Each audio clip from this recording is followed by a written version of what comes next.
Siang didukung oleh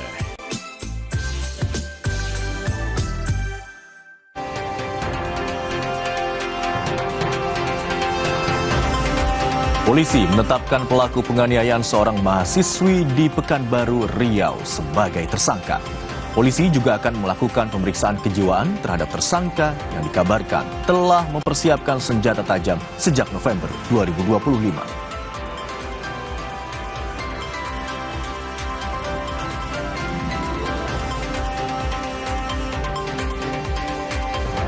Tidak sempat sampai ke rumah sakit, seorang ibu hamil melahirkan di dalam mobil di kawasan Penjaringan, Jakarta Utara.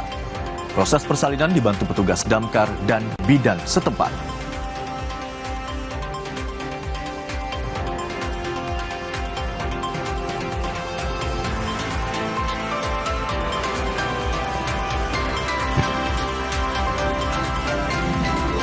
Minggu kedua Ramadan, pasar Tanah Abang semakin ramai pembeli yang sudah sibuk mempersiapkan Hari Raya Idul Fitri. Tak hanya gamis bini orang, ada juga pasmina jule dan bergo inara yang diprediksi bakal jadi tren di Lebaran tahun ini.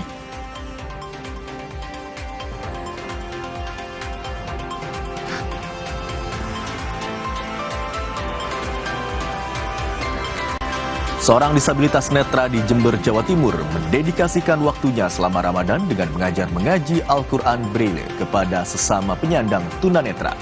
Di tengah mahalnya harga Al-Quran Braille, ia tetap bermimpi agar disabilitas juga bisa membaca Al-Quran seperti masyarakat lainnya.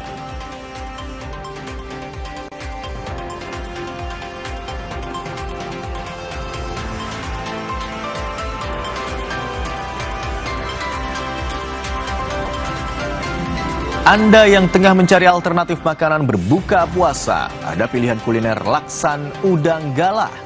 2 potong udang galah berpadu dengan laksan dan gurihnya kuah santan, menghadirkan sensasi mewah namun tetap menjaga cita rasa tradisi.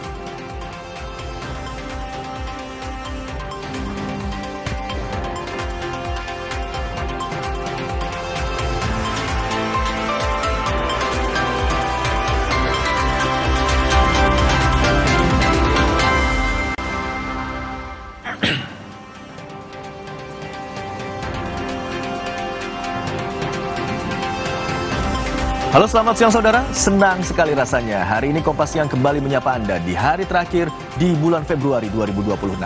Selain 5 informasi utama tadi, juga ada informasi terkait dengan setelah 4 hari terendam, banjir di permukiman warga di Makassar, Sulawesi Selatan kini sudah mulai surut. Warga yang berulang kali menjadi korban banjir kini berharap ada solusi permanen dari pemerintah agar banjir tak kembali terjadi. Informasi selengkapnya bersama saya Imron Fadilah.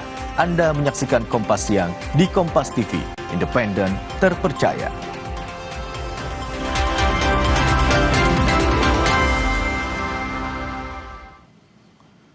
Sebuah mobil mengalami kecelakaan hingga ringsek setelah menabrak tiang lampu penerang jalan di kawasan Menteng pada Sabtu pagi.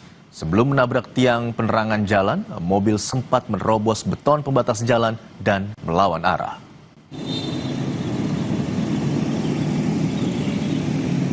Mobil ini ringsek pada bagian depan setelah menabrak tiang penerangan jalan di ruas Jalan Wahid Hashim, Menteng, Jakarta Pusat.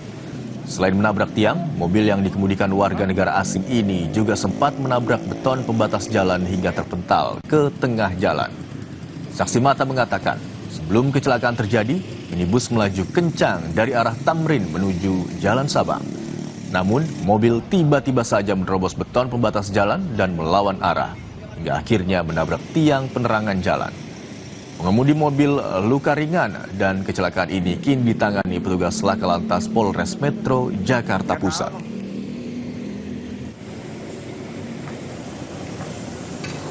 Yang tadi yang kalau kronologisnya nggak tahu, cuma lagi nyapu terus pada mobil kenceng terus langsung bunyi duang, kirain bom di situ. Terus Waktunya mobil lurus, harusnya kan belok kiri. Lurus. itu berarti kenceng banget tadi bang ya? Ya itu lihat buktinya kayak begitu. Lancar begitu. Apaan aja bang yang ditabrak bang? Itu yang itu doang. Untuk sepi biasanya ada ada pemulung, ada pengamen juga di depan pospol tuh.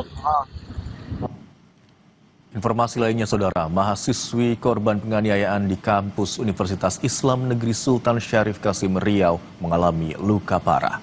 Dari hasil pemeriksaan, motif pelaku karena sakit hati akibat cinta yang tak berbalas. Polisi telah menetapkan pelaku RM sebagai tersangka penganiayaan terhadap Faradila Ayu Pramesti, mahasiswi Fakultas Syariah dan Ilmu Hukum UIN Suska Riau. Pelaku dan korban sama-sama satu fakultas di UIN Suska Riau. Pelaku disebut nekat menganiaya korban akibat sakit hati karena korban tidak membalas cintanya. Korban mengalami 8 luka akibat penganiayaan. Tersangka juga mengaku sudah merencanakan hal ini sejak November tahun lalu. Polisi juga segera memeriksa kejiwaan tersangka.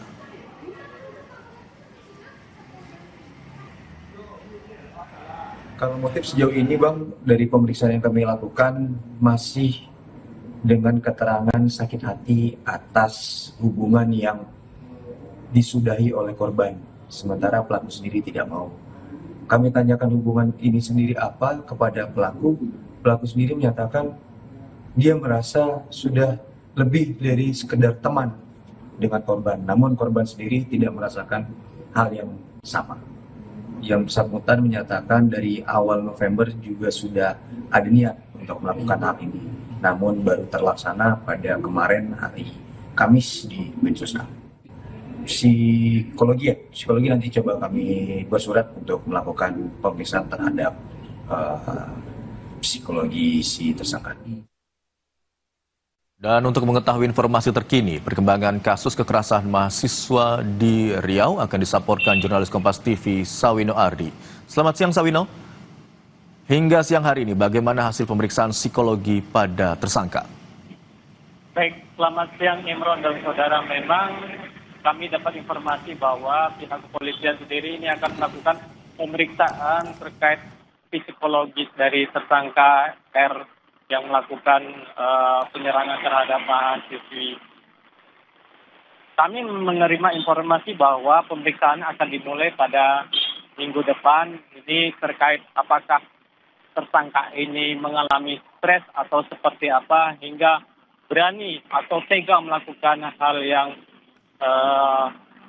melakukan penyerangan menggunakan kapak terhadap korban. Imron. Sawino, informasi yang kami dapatkan pelaku ini sebenarnya telah berencana untuk menganiaya korban dan rencana itu telah dipersiapkan sejak November tahun lalu. Apakah termasuk dengan menyiapkan senjata tajam yang digunakan oleh tersangka untuk menganiaya korban? Baik, kami dapat informasi dari Kasat Reskrim Polresta Pekanbaru dari hasil pemeriksaan terhadap tersangka. Memang betul tersangka mengakui bahwa senjata tajam itu sudah dipersiapkan oleh tersangka sejak tahun lalu, tepatnya pada bulan November. Namun pada Februari lalu tersangka baru bisa melakukan korban. Imron. Apakah Anda juga mendapatkan informasi dengan penetapan tersangka ini, lalu perkembangan penyidikan apalagi dan fakta terbaru apalagi, serta pasal apa yang dikenakan kepada pelaku? Baik, betul, dalam kasus ini memang ditangani oleh pihak Polresta Pekanbaru. Kemudian pelaku sudah ditetapkan sebagai tersangka atas dasar polisi mendapatkan hasil bukti bahwa pelaku ini melakukan perbuatan menyerang kepada korban ini menggunakan senjata tajam berupa kapak. Kemudian polisi juga menyita satu bilah parang ini yang dibawa oleh tersangka. Dan tersangka sendiri ini dijerat dengan pasal 469 Undang-Undang Nomor 1 Tahun 2023 tentang penganiayaan berat dengan ancaman 12 tahun penjara. Selain itu, Imron, saya informasikan kepada Anda bahwa pihak kampus sendiri juga sudah membentuk tim investigasi untuk memeriksa perilaku dari si tersangka ini, dan tersangka juga sudah melakukan tindakan berat di kampus, dan ini akan mengakibatkan si tersangka ini akan diberhentikan dari kampus sebagai mahasiswa, Imron. Tadi Anda katakan pasal yang dikenakan adalah terkait dengan penganiayaan berat. Lalu apakah pengembangan terhadap kasus ini masih akan terus dilakukan sehingga memungkinkan ada munculnya atau dikenakannya pasal lain? Kami hingga saat ini masih menunggu informasi dari pihak kepolisian apakah itu akan ada pasal-pasal yang berlapis untuk menjerat dari tersangka RM, Imron. Baik, Sawino, yang juga kami ingin ketahui bagaimana dengan kondisi korban saat ini? Baik, korban sendiri sebelumnya dibawa ke RS Rumah Sakit Bayangkara untuk dilakukan penanganan medis, kemudian korban dirujuk ke Rumah Sakit Umum Daerah Provinsi Riau, dan korban juga sudah menjalani operasi di bagian wajah yang mengalami luka berat, dan pihak kepolisian sendiri menyatakan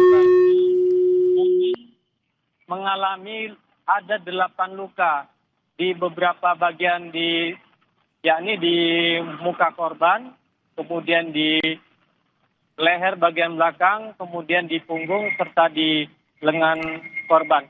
Saat ini kondisi korban terkonfirmasi dalam kondisi mulai membaik dan masih dirawat di Rumah Sakit Umum Daerah Provinsi Riau, Imron. Baik, kondisi korban saat ini terus membaik, masih dirawat di RSUD Provinsi Riau dan harus menjalani sejumlah operasi karena mengalami luka berat akibat penganiayaan yang dilakukan oleh pelaku. Terima kasih atas laporan Anda, jurnalis Kompas TV Sawino Ardi yang melaporkan dari Riau.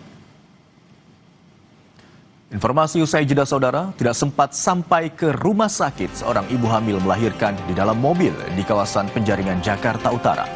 Proses persalinan dibantu petugas damkar dan bidan setempat.